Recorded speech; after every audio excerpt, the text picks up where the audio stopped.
हर हर महादेव। माई बाबा की कृपा आप सब पर बनी रहे।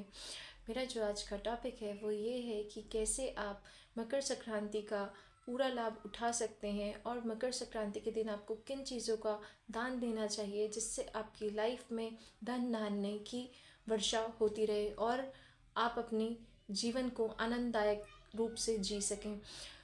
तो सबसे पहले मकर संक्रांति की क्या विशेषता है हम उसको लेकर बात कर लेते हैं। मकर संक्रांति जो है वो माघ मास में आ रही है, माघ मास में आती है और माघ मास में आपका पवित्र नदियों पर स्नान करने का बहुत महत्व है।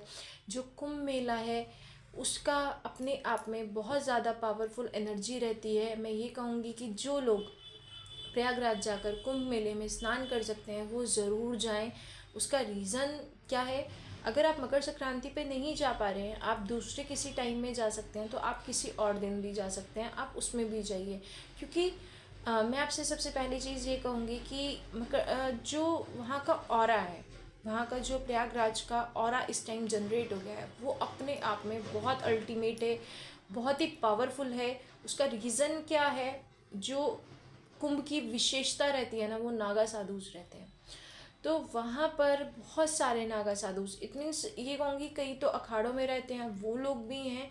साथ में कई ऐसे होते हैं, पता नहीं हिमालय में कौन सी कंदराओं में रहते हैं, कहाँ जंगलों में रहते हैं और खूब तपस्या करते हैं। वो अपने आप में ऐसी एनर्जी कैरी करके रखते हैं, कोई महादेव जी की, कोई हनुमान जी की, अपने आप में इतनी सारी सिद्धियां प्राप्त करके रखते हैं, इतना पावरफुल अपने आप को बना के रखा होता है उन्होंने।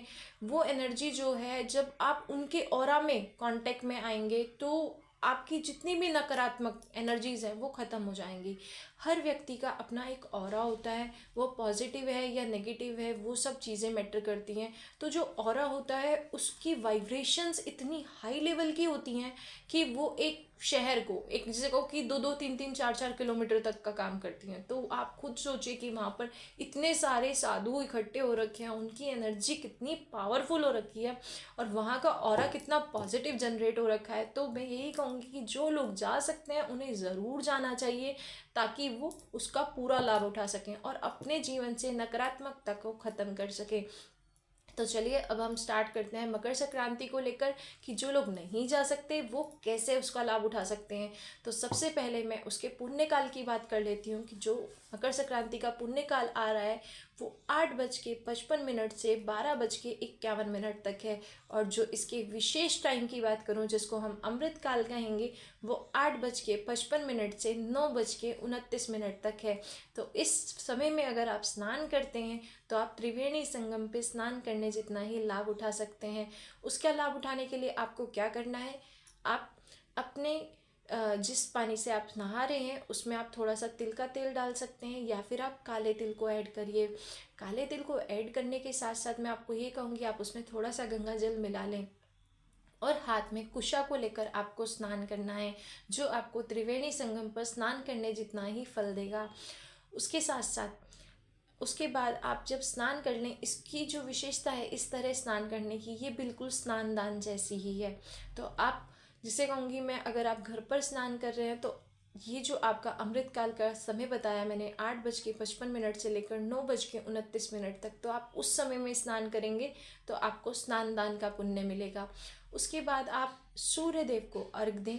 आपको अर्घ देने में चावल, ये आप जो जल देंगे ये आप तांबे या मिट्टी के बर्तन से ही जल अर्पित करें और उसमें आपको अक्षत डालना है। साथ में आप थोड़ा सा लाल कुमकुम डाल के उनको जल अर्पित करिए। जल अर्पित करने के बाद आदित्य हृदय स्त्रोत का पाठ करें। इससे आपके जितने भी सूर्य के फल हैं, जितने भी अनिष्ट कारक ग्रहों के कारण जो भी प्रॉब्लम्स है, सब आपकी सूर्य जो है वो ख़त्म कर देंगे।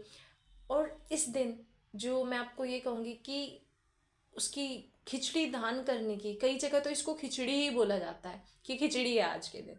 तो खिचड़ी की, जिसे कहूँगी कि खिचड़ी दान करने की भी अपनी एक बहुत अलग विशेषता है। खिचड़ी दान करने से आपके शनि के और चंद्रमा के और आपके सूर्य के जो भी नेगेटिव इफेक्ट्स हैं वो ख़त्म हो जाते हैं। बृहस्पति के पॉजिटिव इफेक्ट्स आपको बहुत ज़्यादा मिलते हैं।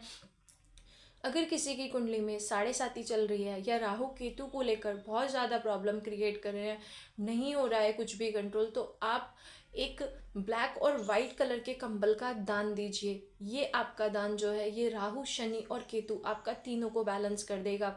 साथ में आपको एक चीज़ का ध्यान रखना है कि आपको जो दान देना है उसमें आपको कल के दिन सफ़ेद चीज़ का दान नहीं करना है। जैसे सफ़ेद चीज़ मैं कहूँगी कपड़ों को लेकर, आपको सफ़ेद वस्त्र नहीं दान करना है कोई भी। आपको कल के दिन जो विशेष महत्व है वो सफ़ेद वस्त्र पहनने का तो है कि आप सफ़ेद रंग के वस्त्र धारण करें या पीले वस्त्र धारण करें, आपको बहुत पॉजिटिव एनर्जी मिलेगी। लेकिन आपको सफ़ेद कलर के वस्त्रों को दान नहीं करना है।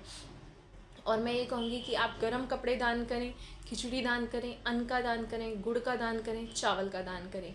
ये दान जो है आपके सारे प्लैनेट्स को, जिसे कहूँगा कि कवर अप कर देगा, जितने भी नेगेटिव इफेक्ट्स हैं सबको ख़त्म कर देगा। स्पेशली अगर किसी को धन से रिलेटेड प्रॉब्लम है, और वो चाहता है कि धन का फ्लो कंटिन्यूटी में बना रहे, तो उसके लिए मैं ये कहूँगी कि आप माँ लक्ष्मी की एनर्जी को प्राप्त करने के लिए, माँ लक्ष्मी का आशीर्वाद प्राप्त करने के लिए आप घी का दान करें। घी का दान करने से आपके घर में धन संपदा बनी रहेगी। साथ में अगर किसी को कुंडली में पितृदोष है या वैसे आप पितृदोष से परेशान हैं, तो आपको सफ़ेद तिल जल में मिलाकर, सफ़ेद तिल आपको पीपल के पेड़ में अर्घ देना है। इसको करने से आपको पितृदोष में शांति मिलेगी। आपके पितृ जो होंगे वो आपको आशीर्वाद प्रदान करेंगे।